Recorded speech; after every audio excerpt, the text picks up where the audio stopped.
Selamat pagi Bapak Ibu Saudara yang dikasihi Tuhan Yesus Kristus. Bertemu kembali di dalam acara Sarapan Pagi, makanan sesungguhnya bagi hati kita. Nah, pada pagi hari ini kita akan berbicara mengenai menanti janji Tuhan. Dan mari kita biasakan kita mengawali hari kita dengan kita berkomunikasi dengan Tuhan terlebih dahulu. Kita menyembah, kita memuji, kita berdoa, kita membaca firman Tuhan, dan juga kita menonton sarapan pagi di channel YouTube GPDI Situbondo.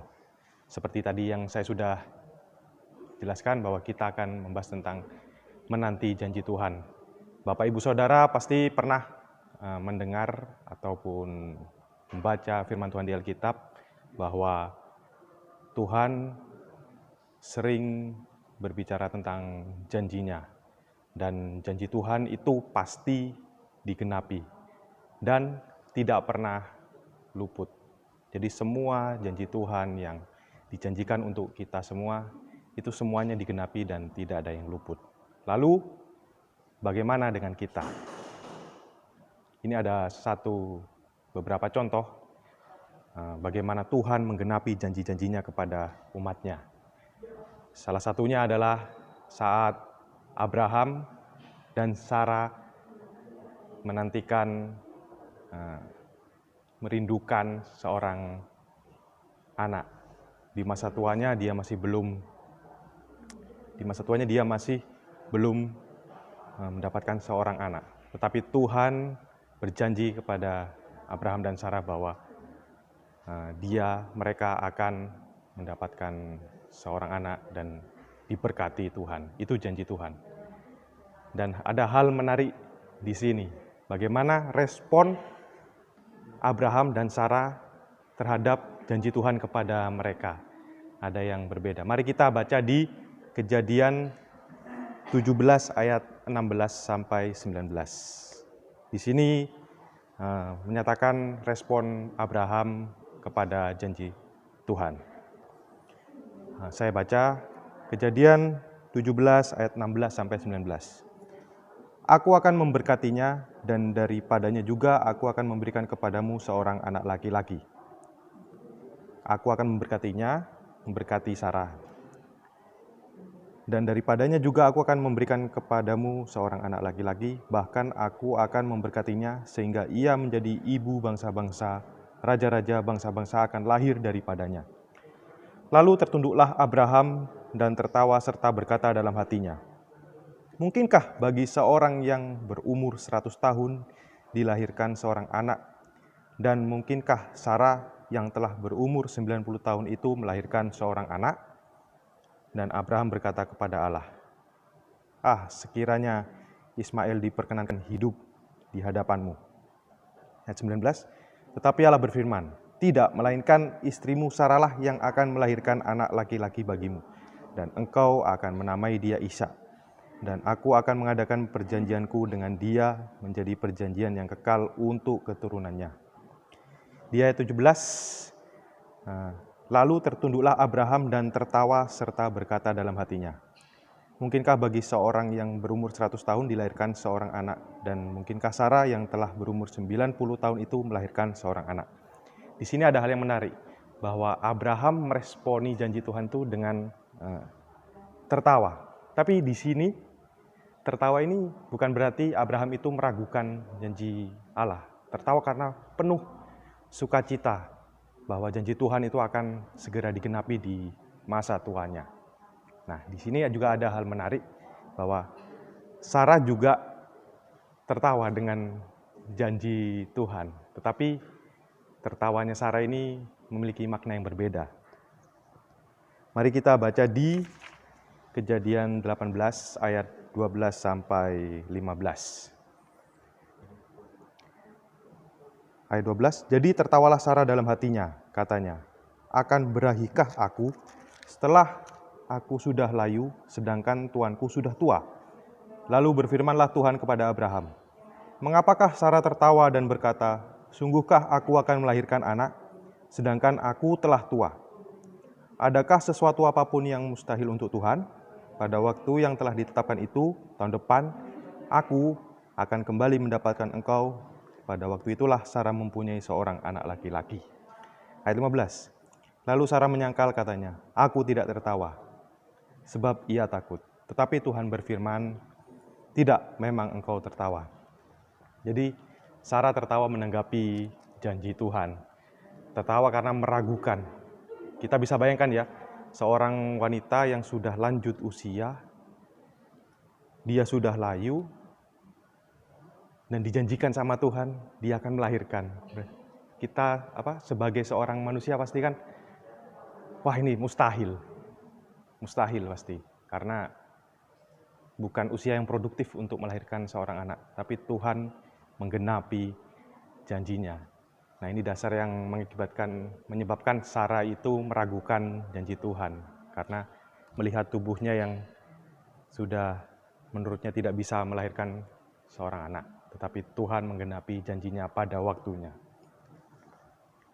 Di sini kita bisa belajar dari Abraham dan Sarah, bagaimana Abraham meresponi janji Tuhan dengan penuh sukacita, dan Sarah menanggapi dengan keraguannya. Tetapi satu hal yang pasti, bahwa jika Tuhan berkehendak tidak ada yang mustahil, dan Tuhan pasti akan menggenapi janjinya.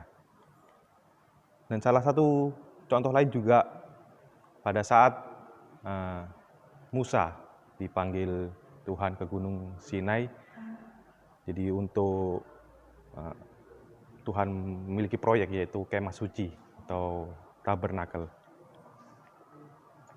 Saudara bisa baca di situ di Keluaran 24 sampai 31, di sana menjelaskan tentang Tuhan memerintahkan Musa untuk membuat kemah suci secara detail dan rinci.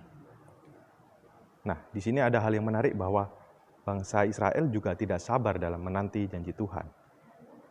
Saat Musa naik ke Gunung Sinai untuk menerima loh batu, hukum dan perintah dari Tuhan selama 40 hari 40 malam, bangsa Israel tidak sabar menunggu dan membuat Allah lain, yaitu anak lembu emas. Mari kita baca di Keluaran 32 ayat 1 sampai 2. Di sini menyatakan bahwa bangsa Israel itu tidak sabar dan akhirnya mengambil keputusan sendiri. Keluaran 32 ayat 1, ketika bangsa itu melihat bahwa Musa mengundur-undurkan turun dari gunung itu, maka berkumpullah mereka mengerumuni Harun dan berkata kepadanya, mari buatlah untuk kami Allah. Allah ini A kecil, jadi bukan Allah, tapi penyembahan yang lain, berhala, yang akan berjalan di depan kami, sebab Musa ini orang yang telah memimpin kami keluar dari tanah Mesir. Kami tidak tahu apa yang telah terjadi dengan dia.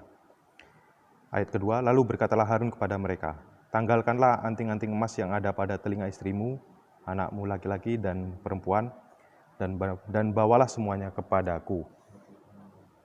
Jadi bangsa Israel ini tidak tahan menunggu Musa yang diutus Tuhan untuk mendengarkan firman-Nya selama 40 hari 40 malam di Gunung Sinai, dan mereka memutuskan sendiri untuk membuat Allah lain, berhala-berhala lain, karena tidak sabar dalam menanti janji Tuhan lewat Musa.